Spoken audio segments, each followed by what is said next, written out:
मेरे प्यारे हो याद रखिएगा क्या कि गुरु यदि कृपा कर देता है तो भगवान बड़ा सरलता से मिल जाता है। आज सुतिचु को मिल गया और कृपा रही तो ठाकुर जी हमें भी बहुत जल्दी मिल जाने वाला है। तो गुरु सिखाता है भगवान से कैसे मिला जाए। गुरु ये नहीं सिखाता कि आपकी फैक्ट्री कैसे चलेगी, नहीं सिखाता मेरे प्यारे। और यदि कोई शिष्य पूछता भी है कि महाराज मेरा काम अच्छा नहीं चल रहा, मुझे बताओ मेरा काम कैसे चलेगा, गुरु के सामने बिल्कुल नहीं पूछना चाहिए। यदि गुरु के सामने आप जाकर पूछते हो मेरे बच्चे नहीं हो रहे, तो गुरु जी के जेब में बच्चा नहीं है जो निकाल के दे देगा। गुरु के यहाँ जाकर के केवल बात पूछो तो क्या कि गुरुदेव ठाकुर जी से मिलना है तो कैसे मिला जाए, आप जरा बता दीजिए। यदि ऐसे पूछोगे तो महाराज गुरु जरूर बता देगा क्या कि आप भगवान से कैसे मिलोगे, रास्ता निकाल के देगा। राधे राधे बोलना पड़ेगा। लेकिन हम लोग महाराज सारे काम करते हैं लेकिन भगवान से मिलने का जो कार्य है वो नहीं कर पाते। देखिए जब आप मकान बनाते हो तो मैंने देखा है आज प्राय सबसे पहले नक्शा बनवाया जाता है ना। मकान बनाते हैं तो नक्शा बनता है कि नहीं बनता है। कोई भी हवन करते हैं तो मुहूर्त निकलवाया जाता है। कोई भी शादी विवाह करते हैं तो ब्राह्मण के पास में जाकर के मुहूर्त निकलवाते हैं। यहाँ तक जन्मदिन का मुहूर्त होता है, हर एक चीज का मुहूर्त होता है। लेकिन कोई ऐसा है जिसने अपनी मृत्यु का मुहूर्त निकलवाया हो कि महाराज हे ब्राह्मण देवता मेरी मौत का मुहूर्त निकाल दो, मेरी मृत्यु कब होनी चाहिए। या फिर कोई ऐसा व्यक्ति है जो अपने ब्राह्मण के पास में जाकर के ये पूछता है कि प्रभु जिंदगी कैसे जी जाए, इसका बारे में बताइए। आपकी भाषा में बोलूं तो हमारा सरल भाषा है क्या, हाउ टू लिव लाइफ, जिंदगी कैसे जी जाए। यदि कोई बता सकता है तो वो आपका गुरु बता सकता है। जिंदगी कैसे जीनी चाहिए, खाना पीना नहाना धोना नाचना गाना, ये तो प्यारे जानवर भी करते हैं। आपने देखा होगा जानवर नहाता है ना, जानवर खाता है ना, जानवर बच्चे भी पैदा करता है हमारी तरह। लेकिन जानवर कथा नहीं सुनता, जानवर भगवान को नहीं पा सकता। यदि भगवान को पाना है तो केवल ना केवल इस मानव योनि में ही पाया जा सकता है। कहाँ पाया जा सकता है? इस मानव योनि में। भगवान स्वयं कहते हैं कि मानव योनि भवसागर को खोलने की ताले की चाबी है। जिसने मानव शरीर पाकर के भवसागर रूपी ताले को नहीं खोला तो क्या किया। हम लोग महाराज इतने आगे निकल चुके हैं क्या कि भगवान तो क्या धर्म को भी भूल गए। आज बताइए ना कौन धर्म करना चाहता है। यदि धर्म करना चाहते हैं आज यहाँ कथाओं में भी देखिएगा लोग क्या करते हैं, टाइम पास करने आते हैं। जब जी चाहे आते हैं, जब जी चाहे चले जाते हैं। हाँ? क्यों? क्योंकि अपना नहीं समझते। जहां अपनापन होता है वहां जाने का जी नहीं करता मेरे प्यारे हो। अपनापन नहीं होता वहीं से जी करता है यहाँ से चले जाइए। जरा बताइए कोई व्यापारी अपनी दुकान छोड़ के जाता है क्या? दुकान छोड़ के जाएगा तो हमारा 100 बार सोचेगा कि जाऊं कि नहीं जाऊं। क्या पता मेरे जाने के बाद में कोई ऐसा ग्राहक आ जाए, हैं? मेरे जाने के बाद में कोई बड़ा ग्राहक आ जाए, वो ग्राहक मेरे से निकल जाए। वो सोचता है तो क्या करता है, अपनी जगह किसी दूसरे को बिठा के जाता है। यही कारण है मेरे प्यारे कथा का।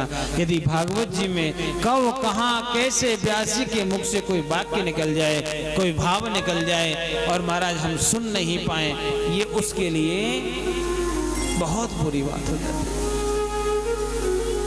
क्योंकि भागवत का एक शब्द इंसान का कल्याण कर देता है। एक शब्द। आज पैसे से सब कुछ खरीदा जा सकता है, लेकिन आप पैसे से भगवान के धाम में जाने का कोई भी चीज नहीं खरीद सकते जिसमें आप बैठ के चले जाओ। उसके लिए आपको कर्म करना पड़ेगा, और कर्म क्या है? भागवत सुननी पड़ेगी। और ये धर्म कहता है क्या, यदि आप भगवान के कार्य के लिए टाइम निकालोगे तो ठाकुर जी तुम्हारे लिए टाइम निकालेगा। क्या आप यदि भगवान के लिए समय निकालोगे तो भगवान आपके लिए समय निकालेगा, और यदि आपने भगवान के लिए समय नहीं निकाला तो ठाकुर जी भी तो कहता है मेरे से बड़ा कोई बिजी नहीं है। हम और आपके ऊपर तो केवल अपने परिवार की जिम्मेदारी है, भगवान पर तो देखिए ना, तीनों लोग 14 भवन, सारी जिम्मेदारी किसके ऊपर है? ठाकुर जी के ऊपर है। जरा सोचिए, आप में से किसी की श्वास बंद हो जाए इधर ही, क्या होगा? भगवान थोड़ा सा नेत्र को बंद कर ले, अपनी आंखों को बंद कर ले, क्या होगा? प्रलय हो जाएगा, सारा कुछ समाप्त हो जाएगा। हमारे ऊपर इतनी जिम्मेदारी नहीं है, लेकिन हम फिर भी समय नहीं निकाल पाते, और भगवान पर इतनी बड़ी जिम्मेदारी है, फिर भी आपके लिए वो समय समय पर समय निकाल के आपके यहाँ आता है, और आकर के बता के जाता है कि बेटा इस रास्ते पे चलोगे तो आपको मेरी तो प्राप्ति होगी ही, लेकिन जीवन में कभी तेरे ऊपर दुख नहीं आएगा, कभी तू मेरे पीछे मुड़ के नहीं देख पाएगा। क्योंकि जो भगवान के सहारे से चलते हैं उनको मंजिल बहुत जल्दी मिल जाती है प्यारे। हमें विश्वास नहीं होता, इसी कारण से मंजिल नहीं मिलती है। आज का इंसान क्या है महाराज? मेरे को आज ऐसे दिखता है कि आज प्राय ऐसा लग रहा है कि हिंदू धर्म समाप्त हो गया। पता है क्यों? आज देखिए ना, किसी के माथे पे तिलक नहीं होता, किसी के हाथ में कलावा नहीं होता। आज से 10 साल पीछे चले जाओ, 20 साल पीछे चले जाओ, हर व्यक्ति तिलक लगाया करता था, हर व्यक्ति महाराज कलावा बांधता था। हिंदू धर्म की पहचान क्या है आपको पता है? हिंदू धर्म की पहचान है मेरे प्यारे क्या? हाथ में कलावा, माथे पे तिलक, गले में कंठी और मुख पे भगवान का नाम। यही सच्चे हिंदू की पहचान है। क्या है? यही सच्चे हिंदू की पहचान है। आपके बच्चे जो स्कूल जाते हैं क्या टीका लगा के जाते हैं क्या माँ? नहीं जाते ना। तिलक लगा के गए तो टीचर क्या कहता है? अभी मैंने अखबार में सुना था, अखबार में देखा कि एक बच्चा अपने स्कूल में तिलक लगा के गया, टीचर ने इतना मारा कि वो कोमा में चला गया। बाद में तो केस कास हुए, जो भी हुआ होगा, लेकिन क्या उस टीचर ने क्या किया? उसको लगा कि यहाँ सांप्रदायिकता फैल जाएगी। बालक गले में यदि कंठी पहन के जाता है तो कहता है इधर नहीं चलेगा, इधर कंठी खोल के आओ। माला भी नहीं पहनने देते। क्यों? नहीं चाहते कि भाई हिंदू धर्म बढ़े। मेरे प्यारेओ, हमारे सनातन धर्म को यदि सबसे बड़ा खतरा है तो वो केवल अपने ही सनातनियों से, किसी और से नहीं है। ये लोग कहते हैं कि मुसलमान भाइयों से खतरा नहीं है, ये कहते हैं कि हमारा क्रिश्चियनों से खतरा नहीं है। केवल ना केवल खतरा है तो हमारे अपनों से ही है। क्यों? आज तक मैंने किसी भी महाराज मुसलमान को हिंदू धर्म के ऊपर उंगली उठाते नहीं देखा। जितने भी उंगली उठाते हैं, कौन उठाते हैं? सारे हिंदू होते हैं। जितने भी महाराज कुछ उल्टा सीधा लिखेंगे वो सारे में कहीं ना कहीं हिंदू दिखता है। क्यों?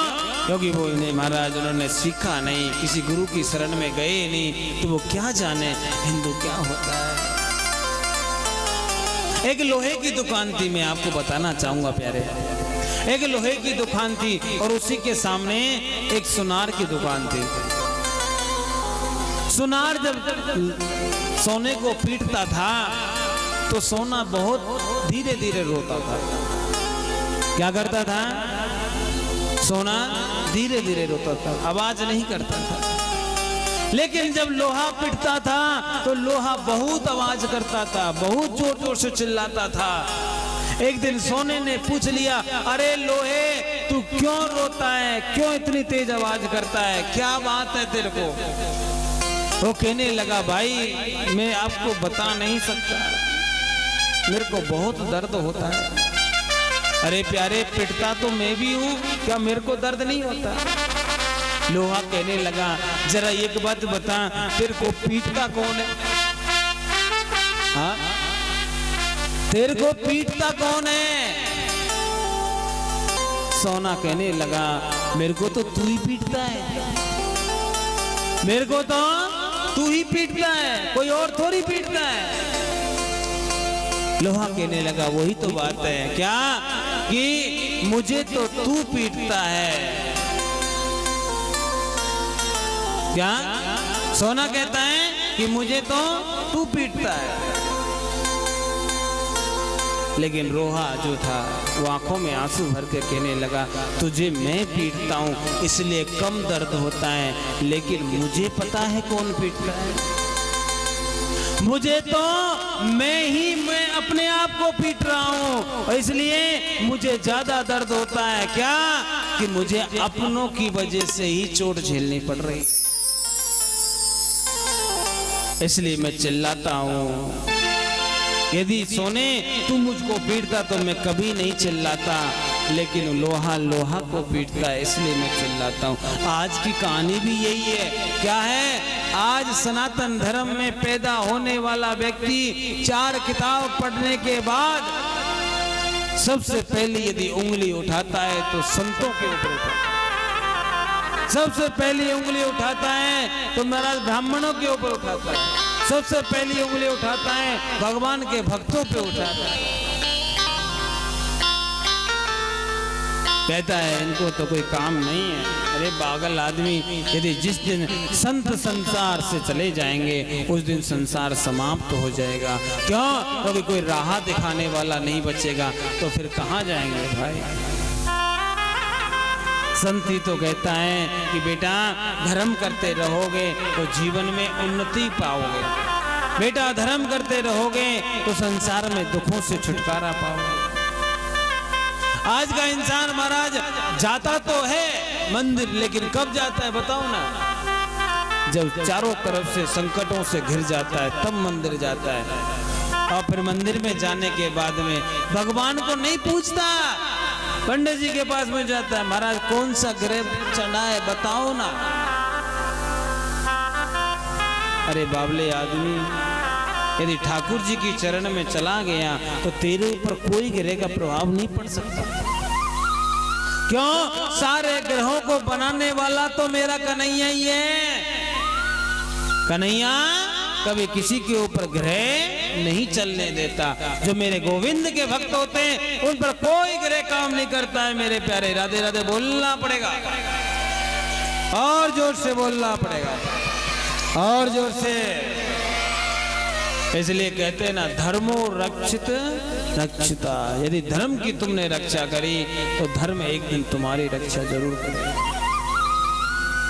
आज से संकल्प लीजिए, अपने बच्चों को सिखाया करो, 1 घंटा बैठा करो। शायद मेरी बात आपको अच्छी नहीं लग रही होंगी, लेकिन मैं आपको बताना चाहूंगा, क्या अपने बच्चों को यदि आपने संस्कार नहीं दिए तो आगे आने वाली पीढ़ी है वो कभी भी कोई धर्म का काम नहीं कर पाएगी। आप लोग इतनी संख्या में यहाँ बैठे हो, आज के बाद आप मेरी बात नोट करना, 10 साल तक यदि ऐसा ही चलता रहा तो ये कथाएं होना भी बंद हो जाएंगे।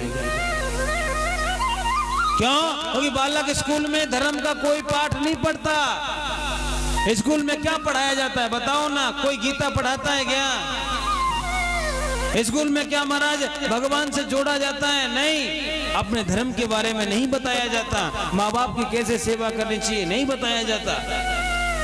अपने बुजुर्गों का सम्मान कैसे किया जाता है नहीं बताया जाता। केवल बताया जाता है तो एक कार्य, क्या आपको पैसा कैसे कमाना है ये बताया जाता है। और मेरे प्यारे, पैसे तो कभी भी कहीं से भी कैसे भी कमा सकते हैं। मैंने आज तक नोटिस किया है, जितने भी धनाढ्य व्यक्ति हैं वो ज्यादातर 10वीं फेल मिलता है। जितना धनाढ्य व्यक्ति है वो ज्यादातर 10वीं फेल मिलता है मेरे प्यारे। क्यों? क्योंकि वो पढ़ाई कम करता है, लेकिन समाज में जो होने वाली गतिविधियां हैं, समाज में होने वाले कार्य हैं, उनको देखता है और उसी के हिसाब से वो आगे बढ़ता चला जाता है। पढ़ना इतना बड़ी बात नहीं है जितना संस्कार अपने जीवन में डालना बहुत बड़ी बात है। आपने देखा होगा, कभी भी किसी सरदार भाई को भीख मांगते देखा है आपने? देखा है भैया? देखा है किसी ने सरदार जी को भीख मांगते? क्यों नहीं मांगते वो लोग? क्यों? वो जानते हैं कि मेहनत करेंगे तो एक दिन सफलता जरूर मिलेगी। और यही कारण होता है कि बड़ा सिख जब अपने गुरुद्वारे में जाता है तो ये नहीं देखता कि मैं कितने बड़े ओहदे पे हूं। क्या देखता है कि चरण पादुका का स्थान किधर है। आपके यहाँ सदर बाजार के पास में गुरुद्वारा है, वहां मैं कई बार देखा है बड़े बड़े सरदार आते हैं लंबी लंबी गाड़ियों में, और आकर क्या करते हैं, अपनी छोटा सा तौलिया निकालते हैं जेब से, और तौलिया निकाल करके जितनी जूता चप्पल रखे हो तो उनको सबको अपने उस छोटे से टॉवल से साफ करते हैं। साफ करने के बाद में यथास्थान रखते हैं, और रखने के बाद में तौलिया को फेंकते नहीं है, अपने ही जेब में रख लेते वापस। अब वापस जाके क्या करते हैं मेरे को नहीं पता, लेकिन हाथ धो करके फिर वाहे गुरु के पास में जाते हैं। कितने बड़े आदमियों को मैंने झाड़ू लगाते देखा है। क्या हमारे हिंदू धर्म में ऐसे होता है? 4-6 लाख, 5 लाख, 10 लाख, 50 लाख, 1 करोड़ कमा लिया, वो झाड़ू लगाएगा? मैंने देखा है मंदिरों में हमारा ऑर्डर तो हम चला देते हैं, लेकिन सेवा करने में हम झुक नहीं पाते। और यही कारण है कि महाराज ऑर्डर से काम नहीं चलता, सेवा करने से कार्य चलता है। आपके यहाँ कथा हो रही है, कितनी माताएं हैं यहाँ परिक्रमा लगाने आती? जरा ऊपर हाथ करिए। अच्छा, आप कितनी माताएं जिन्होंने सुबह सुबह झाड़ू लगाई थी? आज ऊपर हाथ करो। जिन्होंने झाड़ू लगाई थी आज इस पांडाल में, कथा का पांडाल में आकर के सुबह, देखिए संख्या कितनी है, एक भी ना। क्यों? हमारा इतना बड़ा अभिमान लटका पड़ा है गले में, महाराज हम झाड़ू लगाएंगे? हम झाड़ू नहीं लगाएंगे। मेरे प्यारेओ, आपकी परिक्रमा लगाने से ज्यादा 100 गुना ज्यादा फल झाड़ू लगाने का होता है। झाड़ू लगाने से सबसे पहला काम होता है क्या? व्यक्ति का अभिमान समाप्त होता है। क्या होता है? व्यक्ति का अभिमान समाप्त होता है, और जिसका अभिमान समाप्त हो जाता है वही आगे कुछ करने लायक होता है। अब आपके मन में अभिमान रहेगा तो आपके बच्चों में से फिर जाएगा तो जाएगा। भाई, जब माँ बाप के मन में अभिमान है तो बच्चे में अभिमान जाए बिना नहीं रह सकता है। इसलिए जितनी सेवा हो सके करना चाहिए। अब ये मत करना कि सुबह सब लोग झाड़ू ले लेके यहाँ आ जाएं। ये महाराज कल कह रहे थे झाड़ू लगाना है, लगाओ, लेकिन 10-12 बस। यहाँ पे नहीं मिलती तो सुबह सुबह आकर के अपने घर से लाओ झाड़ू और लगा के चली जाओ, किसी को पता भी न लगे। सबरी माँ जिसके यहाँ भगवान गए थे, क्या करती थी माताओं पता है आपको? सुबह 4 बजे जगती, सुबह 2 बजे जग जाती रात्रि में, और आश्रमों में झाड़ू लगा करके आ जाती, किसी को पता भी नहीं लग पाता। और सुबह जब आश्रम में लोग देखते, संत महात्मा देखते, कौन आता है झाड़ू लगाने के लिए। एक दिन विश्वामित्र ऋषि ने उनको पकड़ लिया और कहने लगे, बेटी तुम यहाँ झाड़ू लगाने आती हो, क्यों, क्या बात है? और कहने लगे, क्या बताऊं बाबा, मैं जब जाती हूँ तो मुझे लोग घुसने नहीं देते, इसलिए मेरा सेवा का मन होता है, मैं रात्रि में चुपके से आती हूँ, झाड़ू लगा के चली जाती हूँ। क्या करती हूँ? चुपके से आती हूँ, झाड़ू लगा के चली जाती हूँ। जरा बताओ ना, हम झाड़ू लगाते हैं तो क्या करते हैं? किसी को पता नहीं लगने देते या पता लगवाते हैं? कईयों को तो महाराज मैंने देखा था, 3 साल पहले की बात थी महाराज जी, आपके यहाँ तो बड़ा शौक है इस चीज का। क्या आपके यहाँ सदर बाजार के पास में वो बड़ा सा